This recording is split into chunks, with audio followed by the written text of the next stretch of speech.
So when you're talking about God and time, we're gonna look at like philosophy, like how do we answer like what is the nature of time there, and then we're gonna look at how like belief in God interacts with that. This will be a presentation that's more on the challenging side. I tried to like uh, make it as like digestible as possible, but it is like decent content, so it's not gonna be like super easy. And then although I don't use like any I don't reference any like anything in scripture explicitly, but like all the ideas, the theism that I'm talking about here is Christian theism, and so like although I don't like explicitly cite anything, it all like is like compatible with the Christianity and all that. Uh, okay. All right, so rough outline. We're gonna briefly do look at what some like historical figures have said about like answer the question about like what is the nature of time, and then we'll do the philosophy. I'll explain what A and B theory are. We'll look at the various views in those, and then engage with objections, and then give a couple responses to those.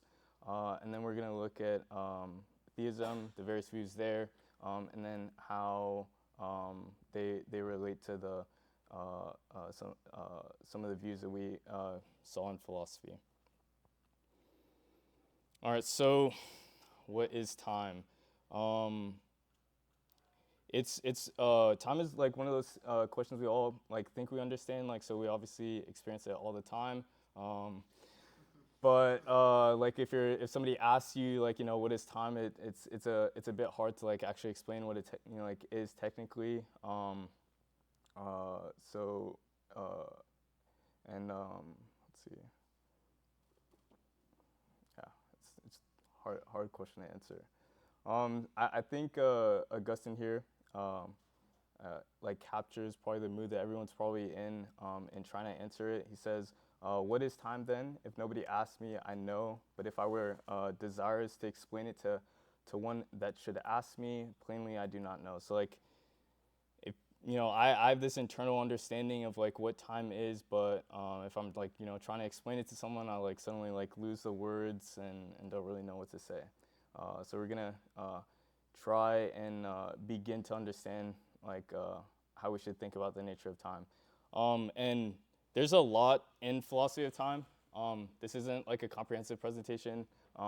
There's a lot of questions we can ask about the nature of time. All this presentation is going to do is like give you a survey of like how to start asking this question, and then if you want to like dive further, like you'll have some like sense of where to go, what kind of questions to ask, and then how to get the answers for those.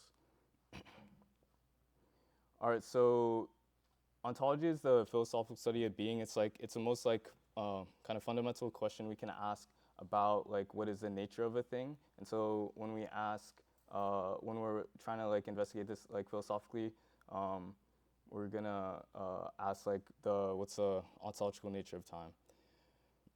And so like every view in metaphysics on time can be categorized as lying within or engaging with these two competing frameworks, A and B theory, and they were developed by a guy over there, Richard M. Gale, in 1966, and he was working off of McTaggart's um,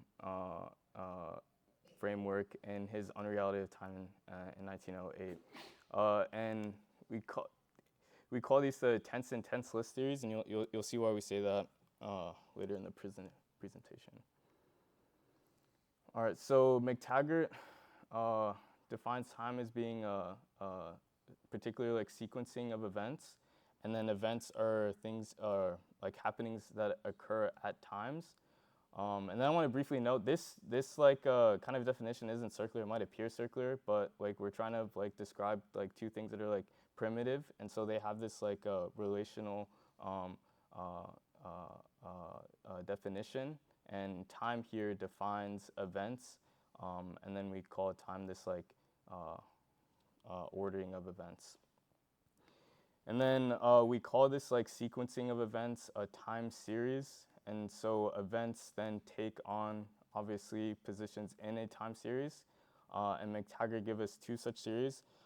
If you actually read his work, The Unreality of Time, you'll see a third series called the C series, but it's not really relevant. I think it just like falls out of his framework.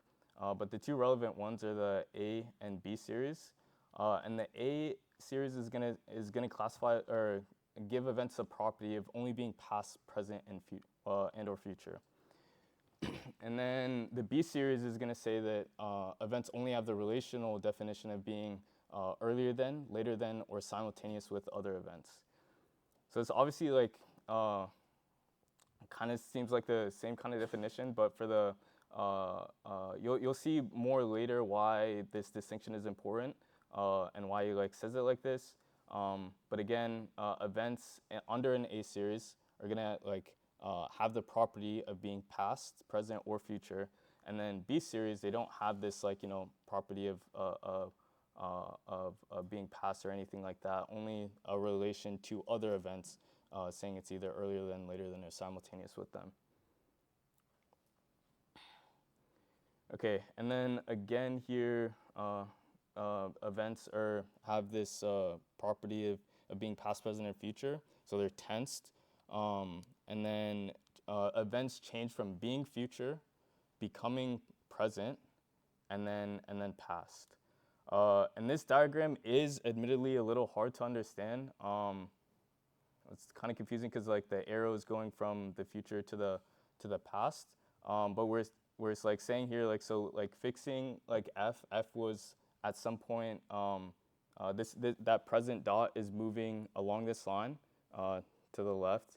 And the F was like at some point future, the present moved and then it became present, and then it moved and then the present continued to move and then it became past, and then E is another some event far in the future, just to display that like events have go from being future to present to past. And then the B series again, only the earlier than, later than, or simultaneous with characterization. So they don't have the tense, they're tenseless because they don't have the tense properties of being past, present, or future. And then so we don't say that F is past to with respect to E, E1, and G. We only say that it's earlier than them. And then we don't say E and E1 are present with each other. We just say they're simultaneous with each other. And likewise, we don't say G is future to F, E1, and E. We just say it's later than them. And so, of course, there's no objective present. All right, so I'm going to explain this McTaggart's paradox. We'll reference it a bit later, but it's an important paradox that ensues from this, like the definitions he gave for the A and B series. And then quickly, besides David and Alex, can somebody tell me what that image? Or, not you. Can somebody tell me what the? All right, Caleb. Yeah, it's a Klein bottle. Yeah, it's like so it's obviously it's a bottle that's like impossible. That it's like has no like it's not self-intersecting in 4 dimensions, but obviously in like 3 dimensions it's self-intersecting the same way if you'd like draw a cube on a piece of paper or something. But that's besides the point. So the paradox is first, if time is real, then change is real. If change is real, then events change, and this change is like events become our future. Again, events are future. They become present, and then they become past. And then so if events change, then events have more than one position in the A series. That position being them being past, present, and future. But then also, no event can have has more than one position in the A series, and then so from 3 and 4, events don't change. Change isn't real and time isn't real, which are contradictions to the first two. So we'll reference that a little bit later. And then for the A and B theories that I mentioned earlier, so all types of A theories are gonna affirm these two statements right here. They're gonna say temporal passage is real, and temporal passage is that thing of events changing from being future to being present to being past. And then they're gonna say that there's like this, there's a single unique present. Um, and then just like a little way to like obviously show that there's only one and not like some multitude of presence is, or of real presence, is to like, it's like suppose you have like two distinct events that were both present. Because they're distinct, one would have to be future to the other. But if one is future to the other, then you get a contradiction because relative to a present, another event is both present and future at the same time, which doesn't really make any sense. So there's only one unique present. Okay, and then the three types of A theories that we have are presentism, the moving spotlight theory, and then the growing block theory. And then the moving spotlight theory is a special one amongst these three, and then it has what's called an internal tautology, which is that they're gonna affirm like the block over there all the way to the left. That's I didn't really order these that well for you guys.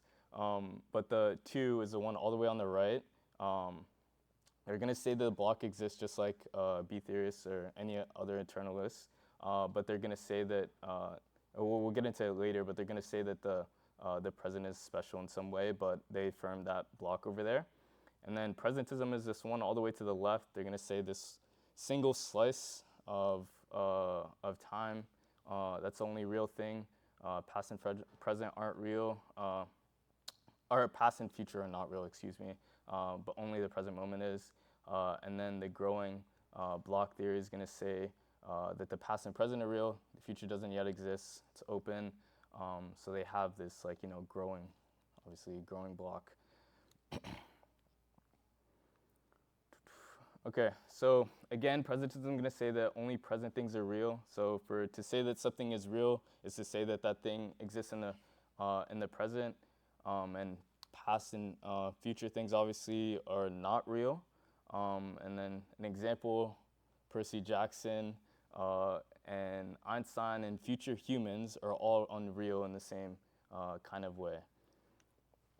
And so the support for this is that like there's like this kind of like intuition that this might be true, right? We don't really think of ourselves or existence as being some like 4-dimensional block. We think of it as like there's this ever moving now. And the future is like open, and the past is like gone, not like real in the same sense that that the present is. Even though we like have memories and all of that, it's not like real, or we don't experience it in the same way the present does. So from intuitive experience, and then it solves McTaggart's paradox. And then just to go back, it solves it in 3. It's going to say that because like only the present moment exists, then you don't have to worry about this weird property of future or past events not being of like having like of having like multiple properties or anything like that, or having multiple tense properties because the past and future don't exist. So it solves that. So that's the support it has, but I have the most objections here. I only used 2. There's one objection that I could have had, but I couldn't understand it in time, so I nuked it. And all right, so is everyone following so far? Good. All right. All right, so the first objection that we're going to go through is truth makers about the past. We have this, I'd say, uncontroversial principle, the truth maker principle, and it's going to say that all true statements are true because something in reality makes them true. So we're not going to say there's like no reason for some proposition or statement for being, there's no reason for which some proposition or statement is going to be true. And then so there's like some existing entity or fact that grounds their true, right? So there's something in reality that makes some true thing true. All right, and then so the problem here, where the objection comes from, is that if the past doesn't exist, then what makes past tense statements true? So sorry, briefly, like so you can make this kind of like same, I guess, like same kind of truth makers objection about the future, but we don't have the same kind of like access to like like events, like things that happen in the future as we do the past, and so we just simplify it by using the truth makers about the past statement. And so the statement dinosaurs existed is a hard thing to like explain the truth of, because past events don't exist, past objects don't exist, and like past times don't exist. Nothing in the past exists. So like there has to be something. So under presentism, only the present moment exists. So to ground the truth of dinosaurs existing, you have to say that there's something in the present, in the present, because that's the totality of reality, that grounds the truth of dinosaurs existing. But dinosaurs don't exist in the present, and you can't say something like the fact that like there's nothing. So like maybe something you'd say is that okay, yeah, dinosaurs don't exist in the present, but the fact that dinosaurs did exist can ground the truth of dinosaurs existing in the past. But again, like what thing in the present grounds the truth of saying that dinosaurs exist in the present? Is this like saying like if your grandma died, would that be like your grandma never existed? Yeah, there's nothing in the well, it's not necessarily saying that like these statements about the past are false. It's not saying that. It's just there's like nothing to ground the truth of these past statements. So would like extant fossils and bones not be something that would ground past events or like remains of things? Or like photos of things that are carried forward into the future now that you have those? I'm not immediately sure off the top of my question. We can save that for afterthought. Off the top of my head. Okay, thank you. What's up? So, maybe I'm misunderstanding something, but Hmm. if the past isn't real, then how does causality as a concept exist? First, let me say that there's a lot of things a lot of questions we're gonna ask about like about the nature of the time. Causality was one of the things I initially had in my presentation. I can't really I don't think I have time for it, and yeah, I don't have time for it. But I don't really have any proper. I don't have anything to give you as for like how causation works under a presentist model. I don't know that right now. I can try thinking about it in afterthought. Okay, so the second objection for presentism is modern physics. So uh, obviously, like physics is physics; it's a science, it's not a philosophy. But there's philosophical implications for the science that we have, and those philosophical implications conflict with presentism, because presentism is going to say that there's like one objective now. There's going to say there's like this single real present that exists, but via the modern physics that I'm talking about is special relativity. And then small comment, whenever we say like modern physics in physics, like modern means like 100 years ago or something, like 1920s, just a funny fact. Um, but yeah, so and this is the work that Einstein was. That's why everyone calls him a genius or like quotes him in literally everything. Is because of this and a couple other papers that he published in 1905. But anyways, I wanted to go into the science of this and elaborate on this like objection a bit more, uh, but ran out of time to make that. I'm not really going to explain exactly all these different facts that you get from special relativity. If you're curious, we can talk about it in afterthought. Um, but from special relativity, we get the three following facts. Simultaneity is relative to an observer's motion. And then two observers moving relative to each other will disagree on which events are happening now. So they'll say like for any two given events and two observers moving relative to those events, they're gonna and then neither observer is more correct than the other. So for two different events and then two different observers moving relative to each other, the fact is that they can disagree about whether these events like happen simultaneously or not. And the important thing here is that they're not wrong in this disagreement and both are being consistent, which is obviously a problem because then you can't say that okay, if two people are saying like if one person is saying like these events are simultaneous and they call that the present, and then the other person disagrees and calls some other happening the present, then like according to one, something in someone else's past or future is present. So there's a conflict, and then so there's no like stance independent present moment as affirmed by presentism.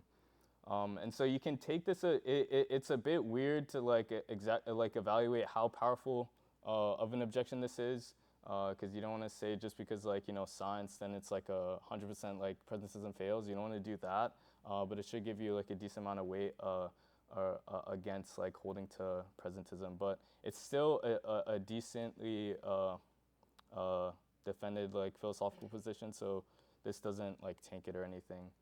But special relativity is a well-tested physical theory, so it's a sizable objection.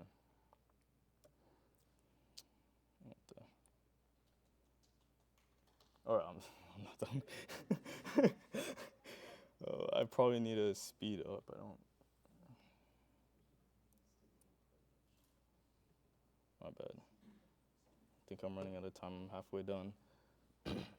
Okay, so the second view in A theory is the moving spotlight theory, and that was the last image on the right. So they're gonna say that the past. Sorry, I went too far. My bad.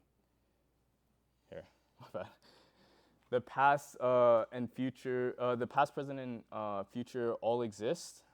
They're all like reality is that block, but there's something special about the present moment. And then we say that change here is this shifting property of presentisness, or just like different events at different times, like or some set of events are like present. And so events don't change. It's this like shifting presentness property that's doing the changing. And then the objection here is going to say that like events have to change. You can't really get this like moving spotlight theory that says like events don't change. You can't really do that. It doesn't really work. And then said better.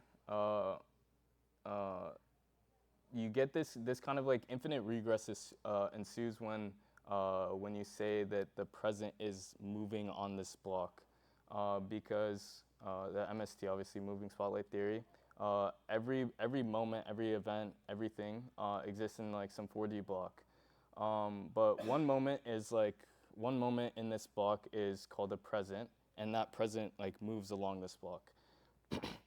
But for the present to move, events on this block have to change from being future to being past, or to being present and then to being past.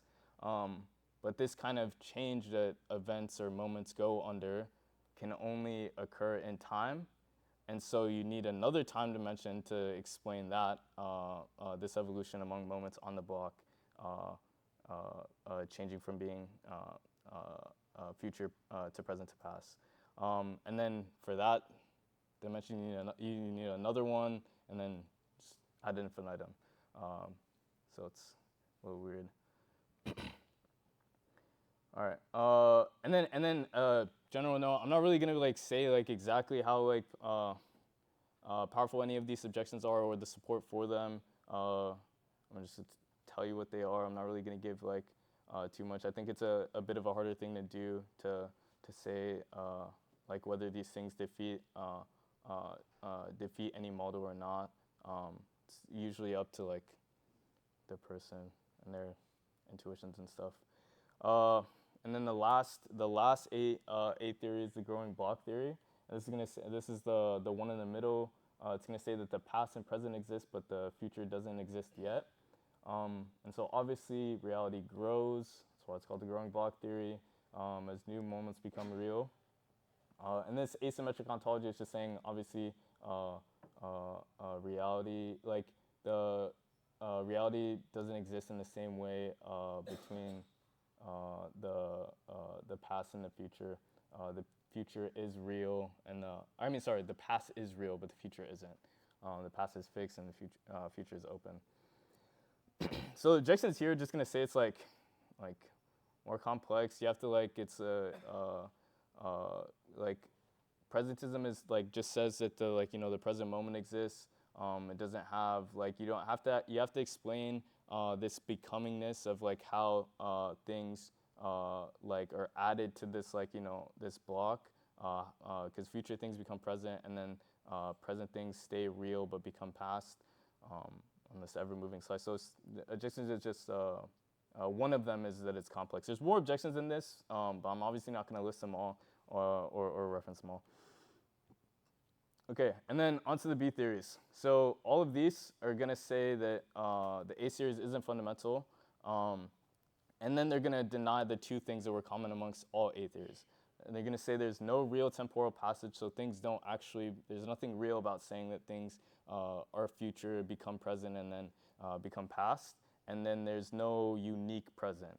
And change is just in the variation in properties across time. So you can say there's change between two events, not because one is future to the other, past to the other, whatever it is, but just in some difference in some other non-temporal properties.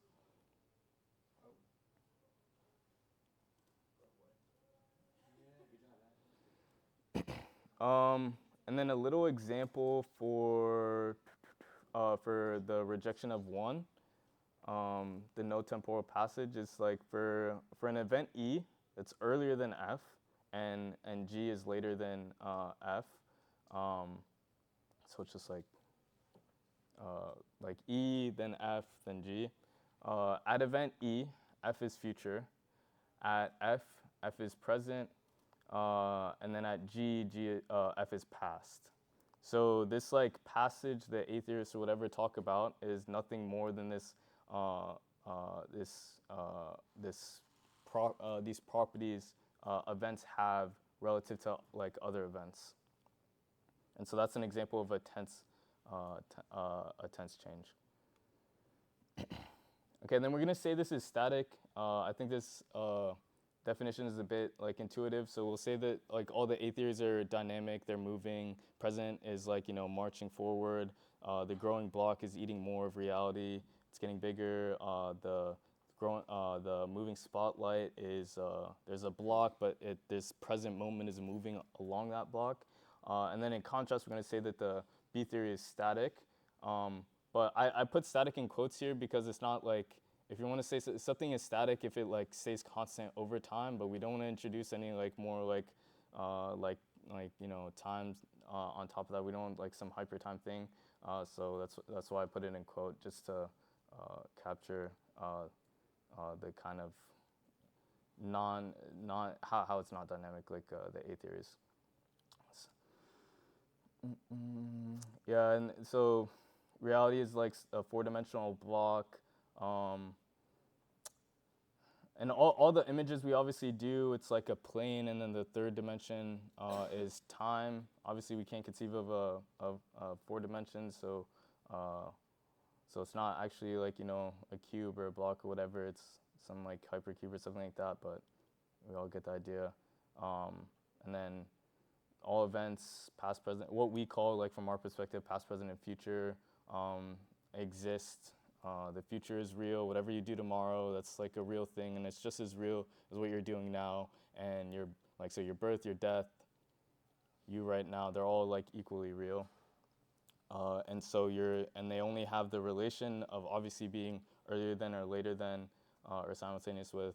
You're simultaneous with whatever is quote unquote now they're escaping now, and then your birth is earlier than now. It's earlier than your death, and your death is earlier than all of that, and then your death is later than your birth and stuff. And then the becoming here is again that like just that when I was saying like things move from future, become present, become past. That's all we mean. So there's none of that. And then explicitly saying that that the change is only in like non-temporal properties. You can sometimes call that R theory after Bertrand Russell. It's not super important. All right, so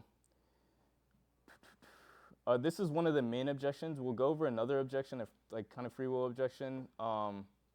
But this is like one of the solid kind of objections to B theory, and it's probably like something you're thinking about right now.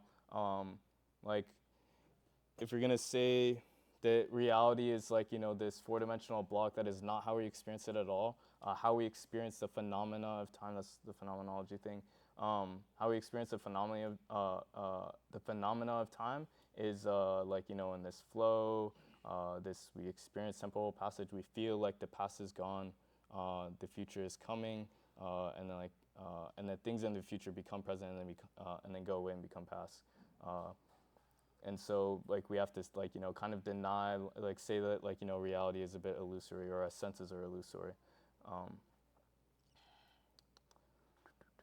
And then some responses to that. You don't want to like just say just because of how you experience something is how like that thing is in reality. It could just be some feature of our conscious and not actual reality. So put some skepticism on that. Yeah, I'll kind of go over the other two. All right, so this is said a bit formally, but this is a kind of objection I think most people would say if you like hear eternalism. You're gonna say that eternalism equals determinism, and then and determinism means no free will. That's not gonna work. And then briefly, does how many people would you raise your hand if I said like, okay, like eternalism is true, or under eternalism, would you say that like that means, or would you kind of like equate that with determinism? Raise your hand. Let me see a share of people. Okay, no. It's saying that like all like everything like all moments exist. There's like no division of like past, present, or future. All events. It's a 4D it's a 4D block. There's no like moving present, or like the moving spotlight theory was eternalist because it had the block past and future also real, but it had the present.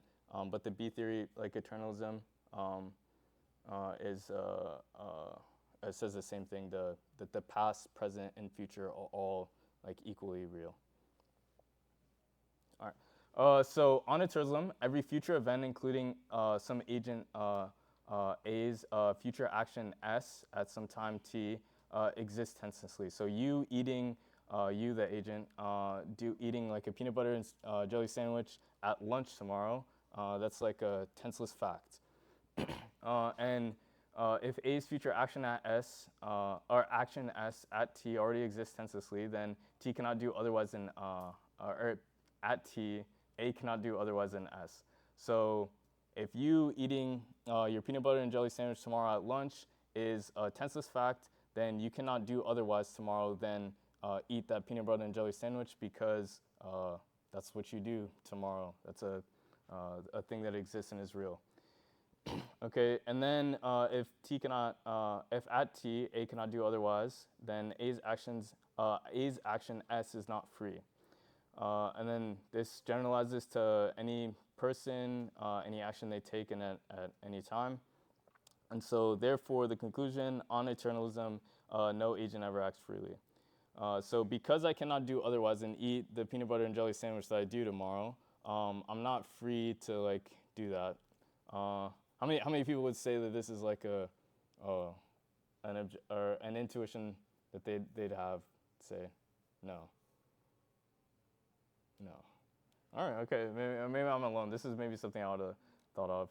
Huh? I'm compatibilist on free will and determinism. I got you. So you know your stuff. All right.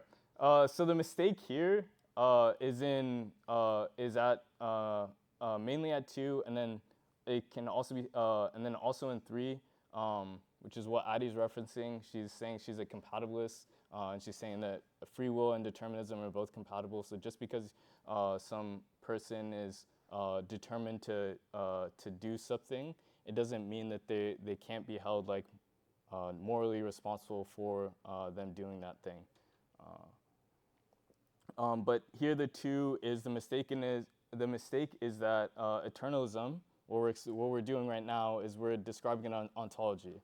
And 2 is when we say that at t a cannot do otherwise than s. That's like, okay, we're saying, okay, that's like a causal theory. And so like eternalism is saying nothing about like about whether a can or cannot do s at t. It's just saying that like a does s at t. So it's saying, okay, I'm not like the future, you doing the fact that like in the future you eat the peanut butter and jelly sandwich has nothing to do with causing you to do that. It's just like a thing, and you eat the peanut butter and jelly sandwich tomorrow at lunch because you freely chose to do that.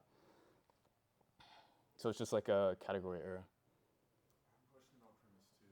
So it uses the word already, Yeah, it's and that seems a bit strange. Seems like that's implying that like the future action S exists tenselessly at some time, whatever t prime prior to t. mm-hmm. But that's like not the eternalist picture, right? So the word already. Yeah, the wording is a little sketchy. But it's not supposed to be like technically accurate. Only to capture a sense of like what's happening, because we don't really experience. I'm just trying to like say it's like a thing that's like real.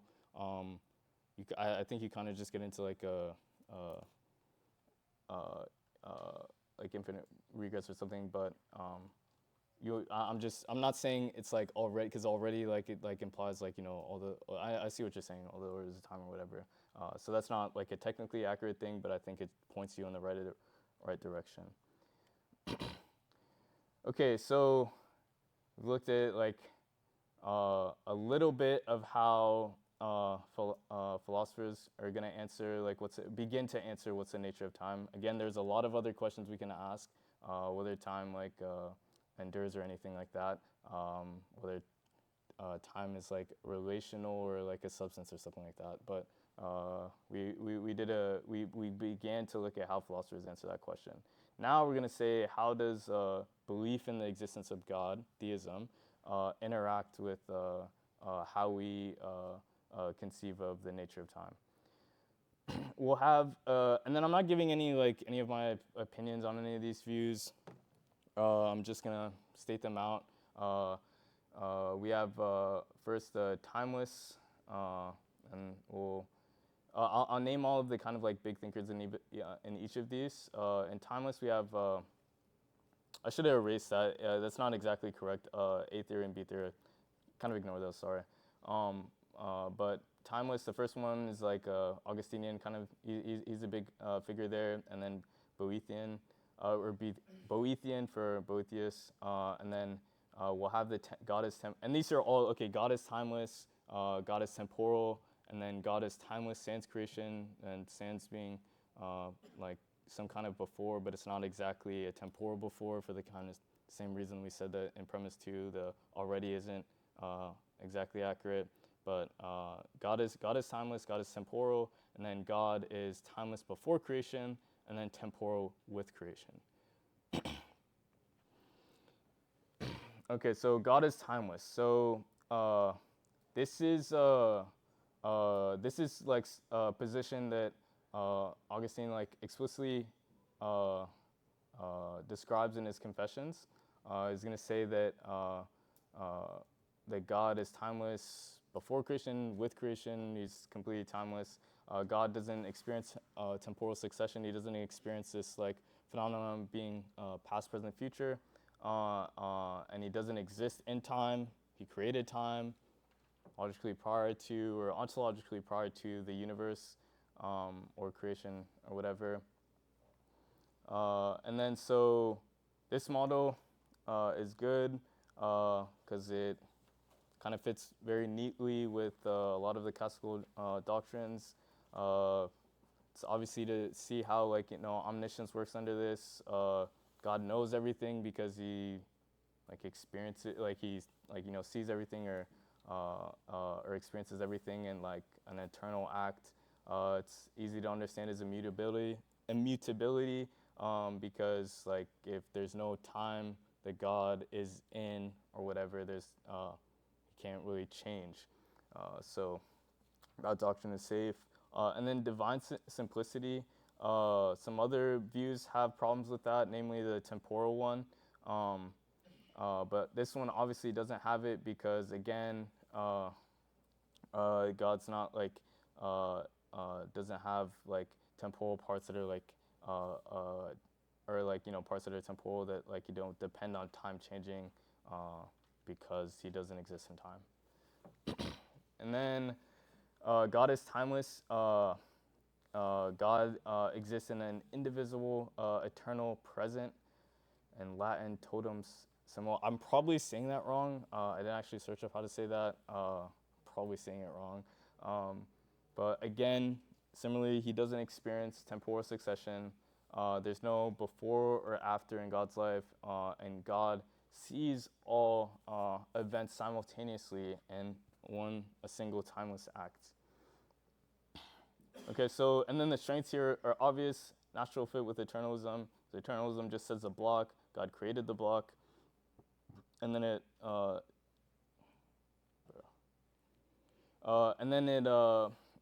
saves the classical attributes in the same way that the Augustinian one did. He has the omniscience, the foreknowledge, the immutability, the simplicity, and then it avoids a temporal entry problem that you'll see the last one that we said 3, where God is timeless, sans creation, and then temporal with creation. It doesn't suffer from that.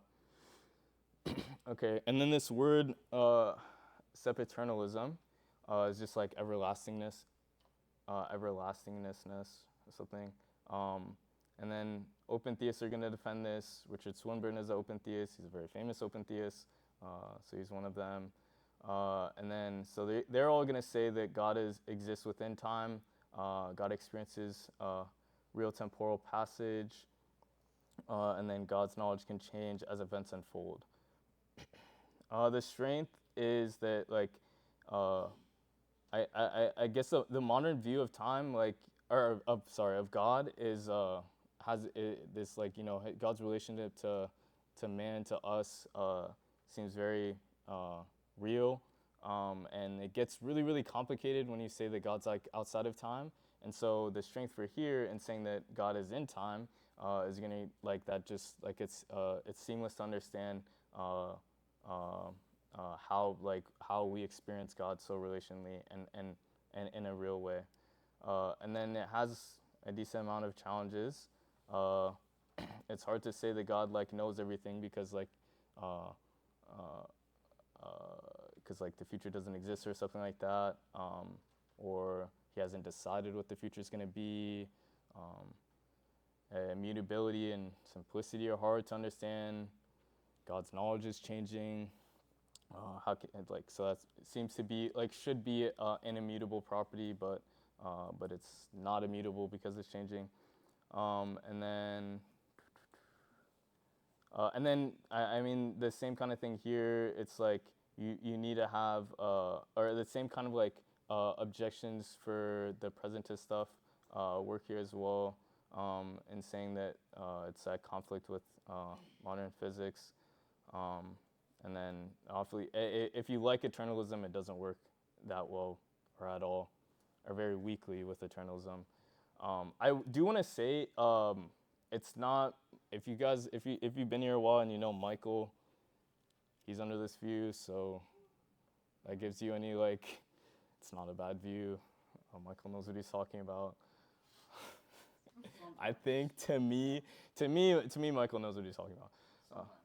Sometimes, okay. For this, he does. All right. So God is timeless before creation, and then again the same beforeness in quotes because it's not. We don't want to get any more like hyper times or anything like that. And then when he creates time, or when he creates, he enters into time. So the strengths here, obviously, it gets like hits maybe the best of both worlds for the first two kinds of views. It keeps the classical stuff from Augustine and Boethius, but it also keeps the relational picture and the God being in time. So it makes sense of the biblical narrative. And then the challenges is, again, it suffers the same kind of immutability that but different immutability that the God is temporal one did, in that he's changing, and it seems really really weird to say, like I don't know what it means to say that that God is he's timeless. Seems to be a really fundamental property or whatever, and then he becomes temporal within creation. That seems like a really really big shift, and so we need some justification. All right, so that's kind of it. The thing I want you guys to get from here is you have two big competing frameworks in time. You have the A and B theories. They have differing views on whether temporal passage is real and whether there's a real and objective present. Eternalism, which exists on A theory as well, but for B theory, provides a pretty coherent and well-supported view of time. And then it also, if you do like it, you don't have to, works really, really well with classical theism, which is cool. And if you're a classical theist, we looked at philosophy independently of theism. And we said, okay, this is a kind of explanation of what time is that makes a decent amount of sense. It agrees with modern physics, and it agrees with, and then all this stuff in classical theism, whatever. It makes for a really nice picture, and so you can say, okay, we can have more confidence that the theism or whatever is true, because you wouldn't expect a false idea or system whatever to track truth or something. So it's good because of that. And then also this is an interesting topic, although detailed and complicated. It's interesting to ask questions about the nature of things, and then trying to explain something that we experience, we have daily or whatever. I don't want to say the time thing again, but we experience time all the time, and so it's interesting to answer the question of something that seems pretty elusive, even though we experience it so much. But then also, for the different kind of apologetic arguments you can use, this is background information for Craig's cosmological argument. Craig is sorry, I didn't add. So this Richard Swinburne here, William Lane Craig, um, it's like the biggest defender of this position. Um, he for his calm cosmological argument, which Landry gave a presentation on earlier this semester, that has like the most like papers written on it in philosophy of religion. He presumes a theoretic view of time, and so knowing things like this, any other parallel background information can be relevant in the different various kinds of like apologetic arguments you're going to use. So, and then these are some resources that I had. Something that's not on here that I didn't put on here is a Rutledge textbook. It's very comprehensive. The Philosophy of Time by Sean Powers. It's pretty good, but this is just a list of things you can search up. For the 4 views that I had, three major categories, and then 4 if you include the Augustinian and Boethian stuff. I got it from that 5th book. And then William Lane Craig has a ton of books on time. I think he's one of the most published theists in philosophy of time. But yeah, those are the resources. That's it.